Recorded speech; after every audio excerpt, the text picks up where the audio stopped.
What's next for markets? I'm Michael Kantrowitz, Chief Investment Strategist at Piper Sandler, where I lead the portfolio strategy team ranked #1 on Wall Street in the All-America Institutional Investor Research Survey. On today's episode, we've got Kevin Gordon, Senior Investment Strategist at Charles Schwab, where he breaks down the market trends and the economic landscape for investors. Kevin's known for making complex data digestible, and today he'll help us make sense of what's next for markets. Let's dive in. Kevin, you speak to a very broad range of investors, from retail to institutional clients. You travel, what it sounds like, all around the U.S., big cities and small cities. I'm curious to hear your take right now, given all the uncertainty from things in the Middle East to inflation, interest rates, the Fed, the deficit. What are investors focused on? And is there any big differentiation between the different investor classes, retail and institutional? Let's just start off there. Yeah, I would say that there's not that big of a difference between the two right now, at least. And I just got back from doing a bunch of events. I was in San Francisco. I was in Houston most recently this past week. And I would say the dominant question is certainly this overall concern around affordability and how much it's going to continue to get squeezed the longer the war goes on. Is the market just looking past this oil shock and really kind of whistling past the graveyard? A lot of questions about the Fed, probably not surprising because of the coming change in leadership, or the sort of the one that we're in right now. But yes, it is generally this feeling that things have just run away too fast, too far, especially because of this split between what's been happening in big tech, specifically semiconductors recently, but then also the rest of the market kind of failing to keep up. But it is interesting. I think that the general angst is not as bad as I would have expected. And I think that is mostly reflective of how well the market has done in this rebound and the fact that we've made several new all-time highs. But I think that also speaks to the power of the wealth effect in the US right now, and the fact that you've got record household exposure to stocks and financial assets, and that most people who are in markets are benefiting from that. So to me, I have actually probably would have expected a little bit more angst, especially because of that visceral number of US gas prices really hitting people every single day when they fill up. But I do think about this whole issue in the context of, yes, affordability is the big concern, but that's very different than mass layoffs and joblessness being the big concern. So affordability implies that you have a job or you have an income, you're just struggling with pricing. Not to say that's not an issue, because of course it is, but I think it would be a very different scenario if you were talking about mass joblessness as the issue. And I think that just at a very basic, simple, fundamental level, not that anything about this is simple, but I do think that this really just comes down to the U.S. labor market and how resilient it's been over the past several years.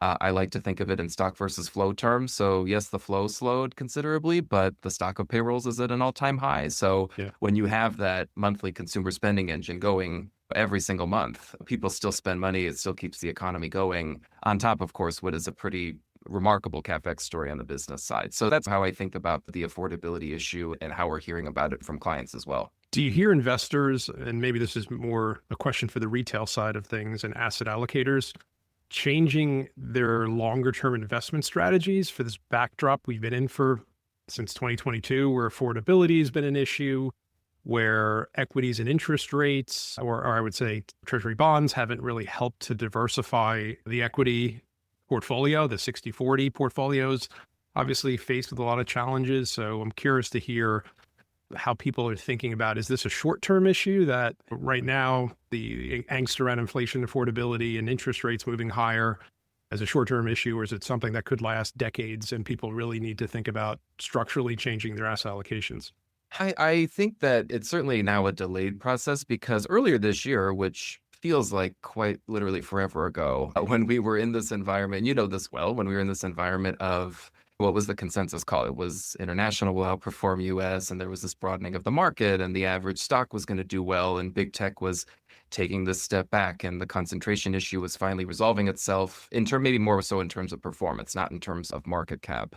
But when I was speaking to clients at that time, there was a little bit more of an agreement that, okay, maybe this is the time that I should start considering going shopping outside of the US and specifically big tech. Not to say that all of our clients are exposed that way, but that was the general feeling in terms of where you could find performance and outperformance. Yeah. But I think in the conversations that I've had in the past month and a half, that has definitely changed again because of this really strong rally. So I do think it has kind of set that ex-US bias maybe to the side a little bit or just pushed it back a little bit further. We've been making that argument for before the beginning of 2026. It was a harder one to make several years ago. Started to feel like it made a little bit more sense last year. We don't think about it in or terms. We always think about it in and terms. I think even the bond market today and the fact that yields are where they are.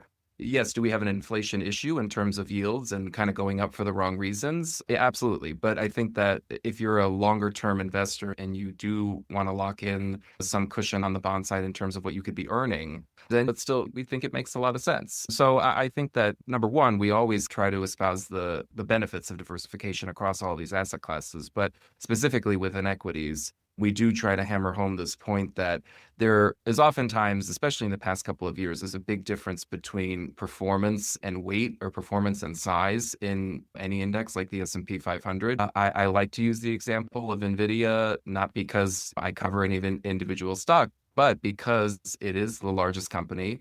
It's the number one contributor to the S&P 500's return year to date, but it's ranked 86th in performance. So Yeah. this idea that you have to be in these large companies just because they're going to outperform, that's not always the case. Even small cap tech, if you look at S&P 600 tech, it's completely outperformed S&P 500 tech over the past year, but that doesn't really get talked about or covered as much, and it kind of goes unnoticed. So I think there's so many ways that you can, even within the US and within one sector, whether it's tech, whether it's communication services, there's so many ways to find that outperformance and that diversification. It doesn't necessarily need to be international, even if we do think that makes sense for somebody longer term. Yeah, I think you make a great point because I feel like it's become so commonplace to talk about the contribution and performance of the Mag 7 or NVIDIA. And I don't think people fully appreciate how big of an impact just the weighting of that contributes to it. And I was talking to clients a few weeks ago. I mentioned to them, if every stock in the S&P 500 went up 1% on a given day, would you call that broad? And of course, everything's up 1%. That's probably the epitome of breadth. However, in that day, you're still going to get 40 something percent of the contribution coming from the Mag 7, which people would think, oh, that's kind of not so broad. That's narrow. I think that's becoming an issue where it's being underappreciated how many stocks are just up quite a bit this year. And particularly within tech right now, the focus is obviously still very much Mag 7 and a couple of memory and semiconductor chips. But yeah, small cap tech has been blowing away large cap tech for several months now, and it's continuing. And I think it just gets kind of overlooked because the weight of these names. There's no one major large small cap name because of just the nature of the index. They graduate to the big cap space. So it's never going to happen where you're going to have all this concentration in small caps. And I feel like that gets just really lost on investors because you did have 3 years or almost 3 years where small caps certainly did lag, whether it was in tech or just the broader markets. And these names are so big. NVIDIA is now $5.7 trillion market cap. Is it harder to talk to clients about financial planning and asset allocation when the market is so skewed to these names and the news flow is so skewed to these names? I think you make a good point about the news flow. We live in this 24/7, sometimes I call it 25/8 news flow world because it's all the time everywhere. And as we just talked about, these are really the only names that are covered in the news and that at least dominate the headlines. Of course, there's other companies that are written about, but I think for anyone who's not as obsessive over all these details, like maybe we are looking at this all day long, all night long sometimes, they just might not be as exposed to that. So I think hopefully that's where we come in as a team to help them understand what is out there. And sometimes I've had many conversations where we've gone through these discussions and then clients will say, yeah, but I'm still okay with that exposure that I have. And that's totally fine. So I think it's more just a case of know what you own and know what you're buying. And I think that especially rings true at the individual sector level because some of these sector concentrations are getting pretty extreme, meaning the sector really is just explained by a couple of stocks. This is the case for tech. where the top two names are, I think it's last time I checked, 55 or maybe more now, 55% of the sector's market cap. It's even more extreme for communication services with Meta and Alphabet, where at times you're getting this sort of 70 to 80% range of them just dominating market cap. I just think it is that instance of knowing what you're buying. Because if you were wanting to say, okay, I want to diversify out of this big tech, lowercase t trade, because all of these comm services and sometimes discretionary names, the big ones, they get lumped into that tech trade. So if you're thinking to yourself, I want to diversify out of that and I want to go into communication services, your move is still being explained by essentially just two names. And it could be similar for discretionary as well. That's why I like to look at discretionary on more of an equal weighted basis, because of that skew with the larger names, because they don't, to me, really represent true broader consumer America. It's harder to lump in everything home related with Tesla. Those are very different things. So that's why I think that, again, this kind of comes down to being educated around how are these sectors made up? Is there a massive skew or not? There are some that don't. Industrials or healthcare, maybe not as bad as comm services or tech, as an example. So are you seeing more clients move away from some of the popular ETFs, like the sector spiders that are cap weight, and looking for some, maybe not to still embrace, let's say if you wanted to embrace the AI theme, perhaps having a broader exposure to that versus buying the XLK or a combination of cap weighted skewed ETFs? Yeah, we've been trying to talk more about it, whether it's a theme like AI or if it's a theme like consumer. We try to think about it and talk about it more in terms of thematics, because I do think that to some extent sectors don't always explain that pure story. And actually, in some of the flow data that we've been looking at, we haven't seen as much in this rebound since the March 30th low. We haven't seen as much sort of dip buying across the spectrum of just broad indexes or broad sectors. It's actually been a little bit more stock specific, and I think that is a little bit more thematic specific because of how people think the AI trade is at least shifting in terms of what we're hearing and what we're seeing, but moving gradually away from the big creators and more towards some of the adopters. It's not this one-for-one trade or trade-off, but that is generally how people have been thinking about it. And yes, I've gotten a lot more questions around utilities names and energy names and materials names, or just as those sectors, I've gotten more questions than ever before. So it does go to show, I think, that people are demonstrating more of a meaningful interest in areas outside. And we do have a lot of clients, at least in the events that I get to speak at, a lot of the questions are around, I've got this massive concentration issue because I haven't really touched that part of my portfolio for several years. So it is that effect, and you realize the sort of compounding nature of that part of your portfolio over, call it 10 years, because the market, in terms of its concentration, I would say over the past 10 years, maybe 12 or 13, but it was right around that 2014, 2015 period where things really started to split. And so that's not that long. But if you were just setting it and forgetting it up until this point, you're sitting with a pretty high concentration in certain areas. So we have seen people react to that and respond to that to some extent in terms of thinking about this diversification a little bit differently. Yeah, I think over the last 10 years, tech is the only sector to beat the S&P index.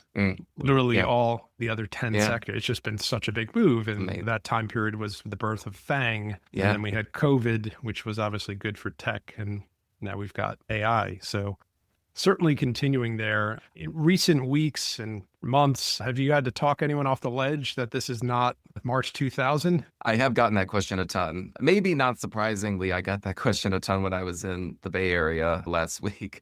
But no, there are these legitimate concerns around, is this overspending, and is GDP only connected now to this business investment channel? So if that slows down, do we go into a recession?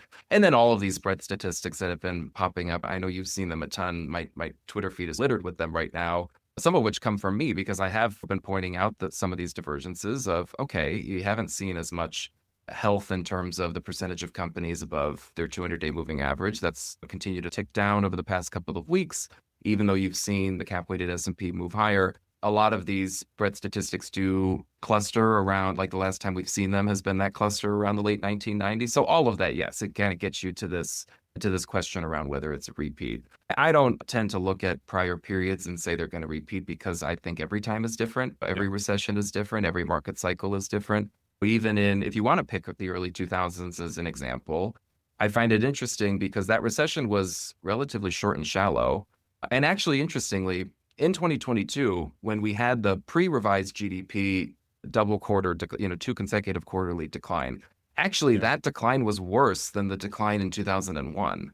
And you That's didn't funny. have a recession in 2022. So of course it got revised, and then the third quarter of 22 ended up being better than expected. But you have a relatively shallow recession in economic terms in the early 2000s, but what I call a massive recession in stocks. And then you go fast forward to the financial crisis, you have a massive recession just in everything. And then you fast forward to COVID, and a lot of people question whether that's a technical recession or not, just because of how short it was in nature. So I think comparing back to the 90s, could you look at these breadth statistics and compare? Absolutely. Does that give you a good sense of health of the underlying market? Yes. But I also do think that the fundamental story matters and how different it looks today. The earnings backdrop, I think, is different. But that doesn't mean that you can't get hype and you can't get bubbly activity. I just think that we've been going through these sort of mini bubbles over the past several years. You can almost pick one out every single year, whether it was crypto in that sort of 21 to 22 phase, the meme stocks, the SPAC craze.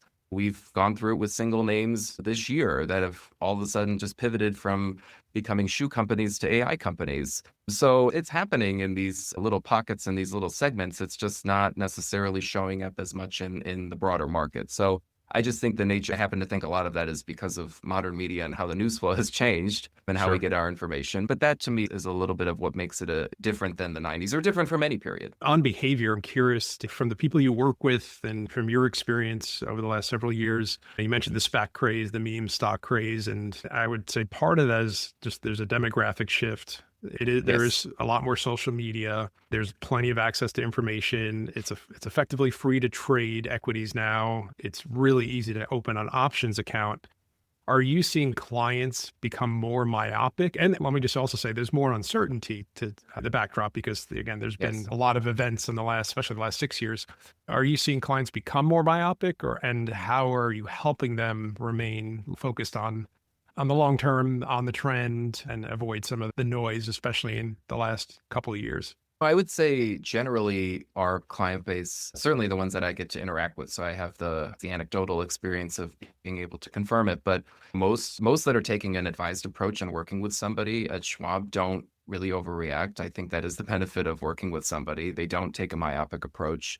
Does everybody get caught up in headlines sometimes? Absolutely. It's human nature. But I think that the benefit of the resources that we provide, plus both on the research side from what the team I'm on, what we provide, but also what all the financial consultants and the wealth advisors and even down to the RA firms that we work with that custody their assets here. That's a really important connective tissue in terms of trying to communicate that information and then helping people make better decisions. I think the more myopic focus that I'm noticing, and this is probably not terribly surprising, but in the younger generation and that younger millennial and Gen Z cohort today, you talk about things like the news flow and how uncertain things feel.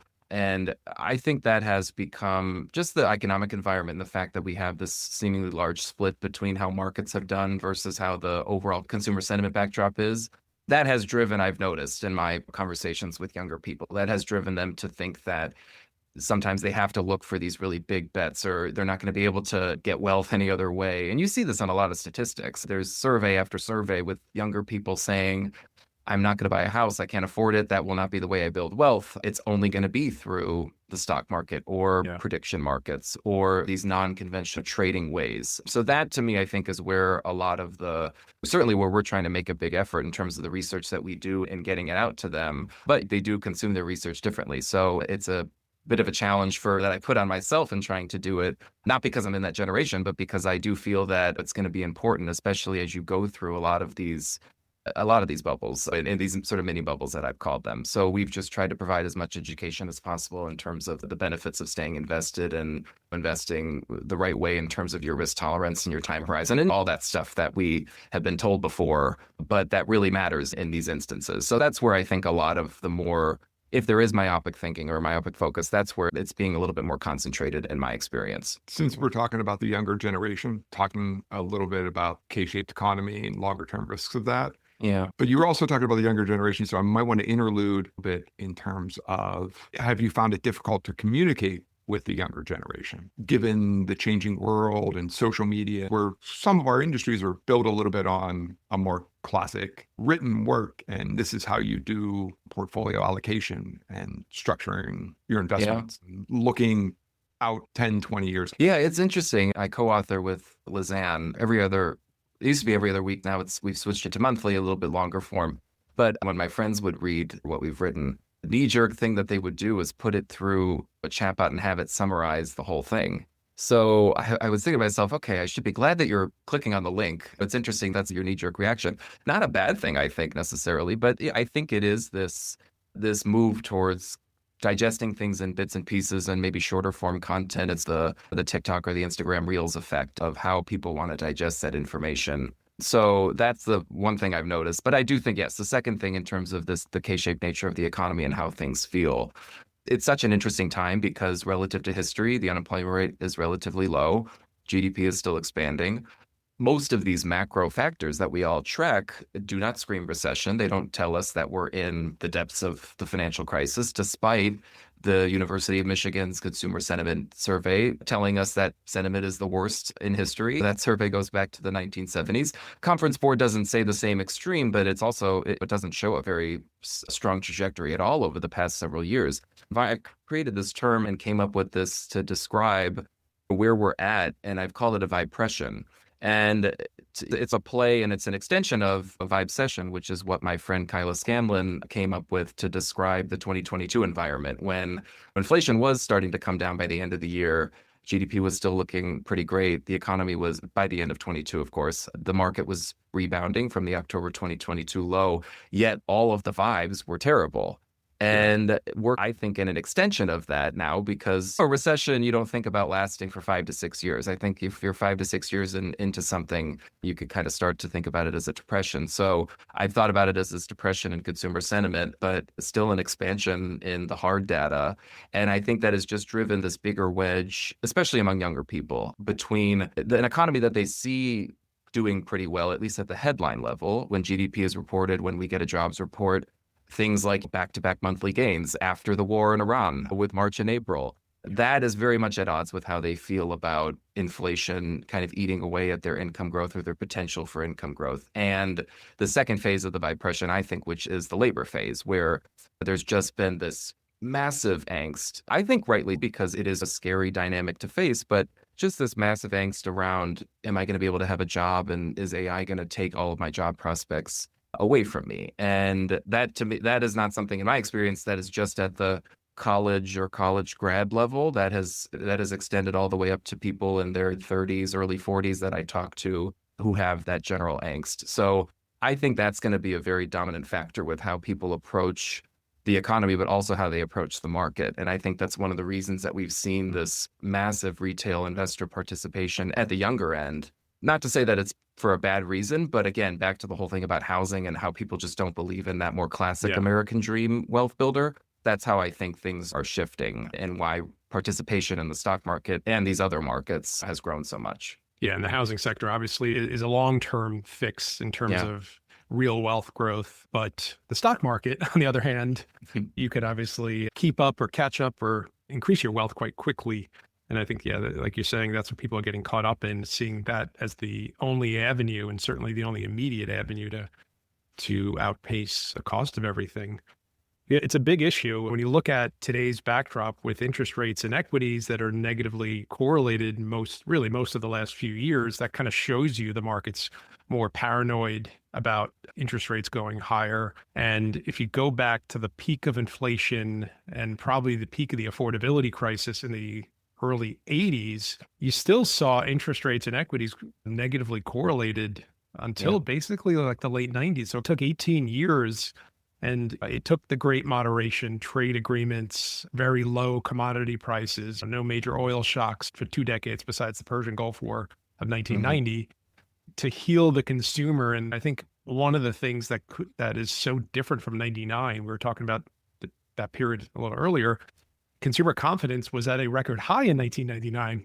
And so that it doesn't show, that's probably the clearest contrast of affordability concerns in terms of the breadth of the consumer, how healthy it was. I don't think this situation is going to change because it's in a way, it's less about the inflation numbers that we're focused on, which we can see CPI go from 5 to 2% or perversely from 2 to 5% really, really quickly.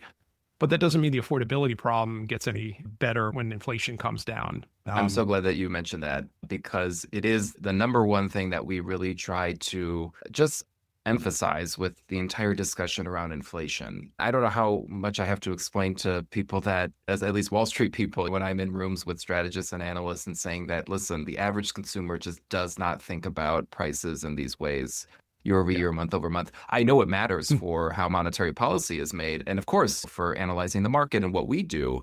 But in terms of the communication, Stephen, you talked earlier about communicating to this generation. One of the ways that we have to really think about that is via inflation and how it's communicated, and showing people the difference between price levels versus these increases, and why the Fed makes its decisions when it does based on a particular year-over-year increase or series of month-over-month increases. But explaining that is that's very different than how the average consumer feels about it. So even last year, when the inflation picture was seemingly looking better, and we were starting to get to these annualized rates that were more consistent with 2%, of course, before we went through some of these bigger bursts of inflation pressures, nobody was really feeling that in average Main Street America. So yes, I think that is going to be a big, I don't know when it resolves, nobody does, but I think that is going to be have a big impact in how people feel about the economy moving forward, especially if it's going to take longer for us to go through what I think of as a more sort of sustainable labor market recovery, or at least a labor market that is more consistent with an economic boom, which it's hard to make that argument right now just because of the pressures we face from demographics and immigration and how much downward pressure that puts on potential labor force growth.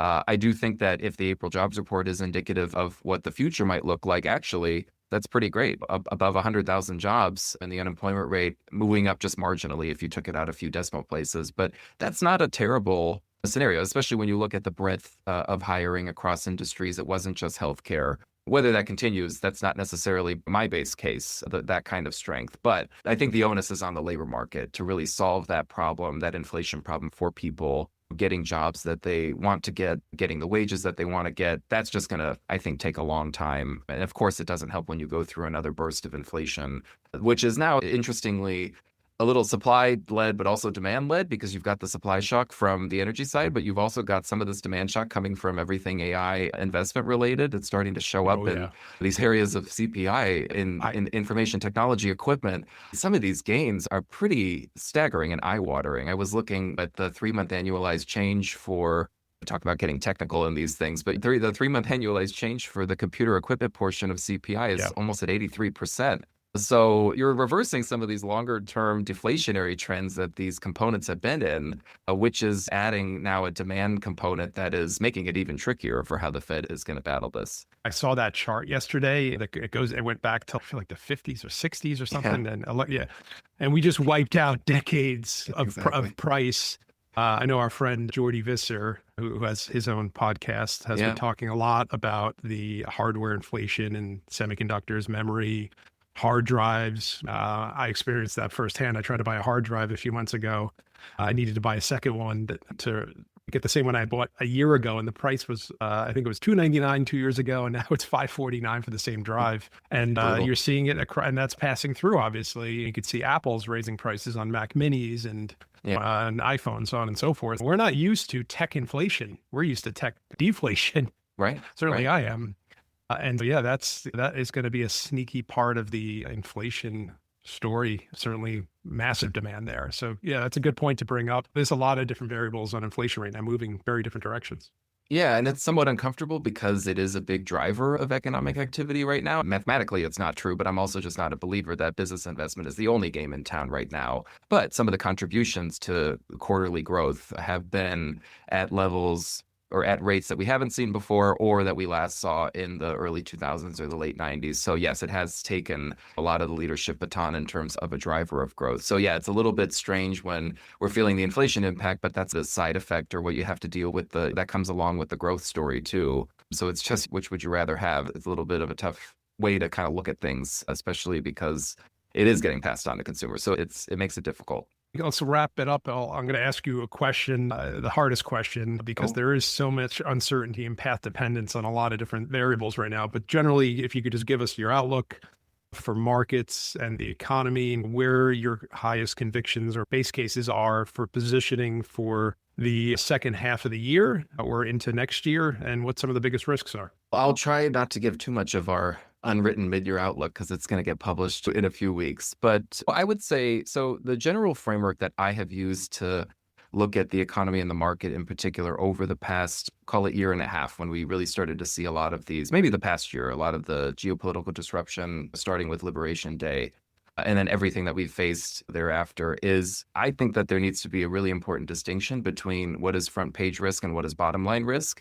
And we're living that right now where, yes, you have a lot of front page risk out there and a lot of it legitimate in terms of the energy crisis that the world is going through and how much of a pinch that's putting on the average consumer. But to me, the market at the end of the day is going to care most about if that impacts the earnings story. And clearly that has not been the case. Revisions have been very strong this year. We're coming off of an earnings season for Q1 that is quite exceptional. The blended growth estimate has just continued to skyrocket as we've gone throughout the reporting season.